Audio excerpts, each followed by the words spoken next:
friendly fire, Clayton Powell Lee and Jackson Hamilton. And midfield. So you got a thinned out defensive backfield for Georgia Tech, and you have a Georgia team who's more committed to the run on this drive. All right, Dex Man is coming to you live real quick. I didn't actually really do my breakdown from yesterday at the end of the night, so I'm going to carry it over tonight because they had one game today, and that being the Raiders and the Chiefs in Kansas City. And I actually watched a pretty good game earlier too. Kudos also to the Colorado Buffaloes too. They Deion Sanders and the boys really handled Oklahoma State hard today. I was watching a good bit of that game, and Deion really pulled the best tricks out of the book to win that football game yesterday. I mean, the Colorado Buffaloes are 9-3 now. I mean, they're building something special out there in Colorado. Just on another note, so anyway, the NFL. I did do that yesterday. Matt Eberfluss, I think I'm saying that Eberfluss, got fired today for the horrible coaching that he did yesterday against the Detroit Lions at the end of the game that probably could have helped the Bears win a game. Pretty embarrassing. The Giants losing by 7 to the Dallas Cowboys. Now the fraudulent Cowboy fans are going out there and they're thinking they're going to the playoffs at 5-7. It's not going to happen. They're not that good of a team. They barely beat the Giants by 7 yesterday. So that's definitely not going to happen. But I mean, realistically, that's kind of crazy. But anyway, we'll go into the game that I have the tag for, which is the Raiders and the Chiefs today. In a really good matchup. I mean, I'm not gonna lie. I mean, it's kind of crazy actually. And to be honest with you, and this is the first time, and maybe the only time I'm ever gonna say this about the Raiders. They only play against the Kansas City Chiefs tough. It's the only team they play tough, and they almost pulled it out. Of course, the refs had something to do with Kansas City being 11-1, but they're really a fraudulent 11-1. I mean, I'm not. They don't scare me at all.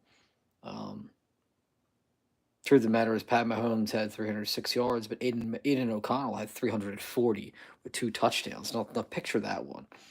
The Raiders came out, and Brock Bowers had a crazy game 10 catches, 140 yards, and a touchdown. The Raiders played as good as they could for a 2-9 franchise team, having probably one of the worst years they've ever had. It's definitely up there. One of many bad years the Raiders have. But obviously they're 2-10, and the Chiefs are now 11-1. But a great division game. The Raiders cover their spread, so I did actually take that, but I don't think I wanted a parlay part, fortunately. So the Kansas City Chiefs are now standing at 11-1. But the truth of the matter is, they already lost to the Buffalo Bills this year, so we'll see where it goes. It'll get interesting as the season progresses into the next part of the NFL season, which, obviously, and I'll throw a little one tidbit in there. The Green Bay Packers just poured it on yesterday. I mean, a lot of people are going to say the Eagles shouldn't be scared of the Packers because they beat them once. But right now, I honestly think that the Green Bay Packers have a very, very solid chance of being right there with the Detroit Lions. I know that the Eagles are in 9-2 or 8-2. But the truth of the matter is, they haven't played that many teams that are really good. Beating a bad Rams team, 500 Rams team, doesn't really give me enough solidification to think that the Eagles are going to really be, like that fearful. I mean, if Barkley gets hurt or at any point or anything happens there, I mean, the Eagles could fall apart quickly. So I don't think the Eagle fans should get crazy with it either. But that's just my take on it. Um, but right now, it's Green Bay, Detroit, and the Eagles as the top 3 teams. And then Minnesota's at probably 4.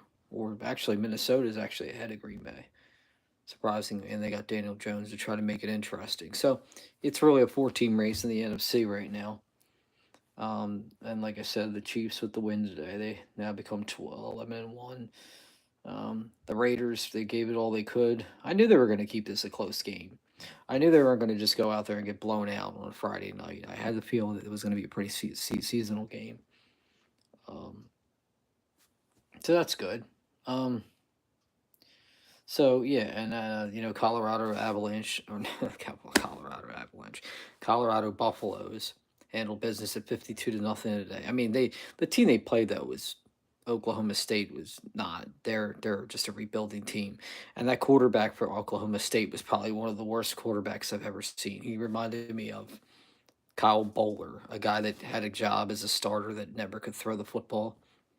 Um, so we'll see. Um,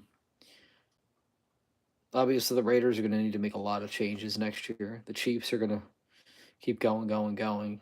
But, you know, like I said, there's still a lot of football to be played, so we'll see where it ends up. And, like I said, the Packers handle business. They're 9-3. The Chiefs are 11-1. The Miami Dolphins, probably one of the most disappointing teams in the NFL, at 5-7, and their coach is overrated. And I'll say it every day: Mike McDaniel's not a good head coach. And people continue to tell me that he is, and I'm like, he's not a good head coach because if he is, that team's getting in the playoffs. If they're not in the playoff hunt right now with that talent on that offense, then you got to question what the coaching methods are of that team. So that's really what it is. That's what it boils down to, and we'll see what happens. I mean, everything else is going to really be crazy. So I mean, I'm not going to really run through this too much. There's a couple games on the weekend coming up, big games. Steelers and the Bengals are going to be a crazy one. I mean, it'd be interesting to see if the Cincinnati Bengals beat the Steelers this weekend too.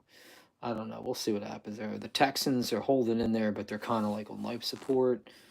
Um, a lot of NFC teams are going to play. The Bills are playing San Francisco on Sunday night. That's really the crucial game right there. The Buffalo Bills have to handle business against San Francisco on Sunday night. They have to take control of the horns. And I feel like this is a good challenge for the Buffalo Bills to play San Francisco, a team that's out of it, but will probably compete. And see what happens because the Bills need to keep pace with the Kansas City Chiefs, as I call them, to make it interesting. I'm going to go to Arrowhead is just really ridiculous every year. But, we'll see what we got. But, kudos for the Raiders for trying. They did kind of 340 yards today, so I mean, something happened. I mean, definitely better. Definitely does better than Gardner Minshew. It looks like Gardner Minshew looks like trash. Anyway, I feel bad that he got hurt, but he's not really a good quarterback, and he's proven that time and time after again. So anyway, all right, that's really all I had to say tonight. I'm gonna get off for right now. X-Men out. I'll catch up with everybody on the flip side. I'll probably try to get on here Sunday for some recap stuff.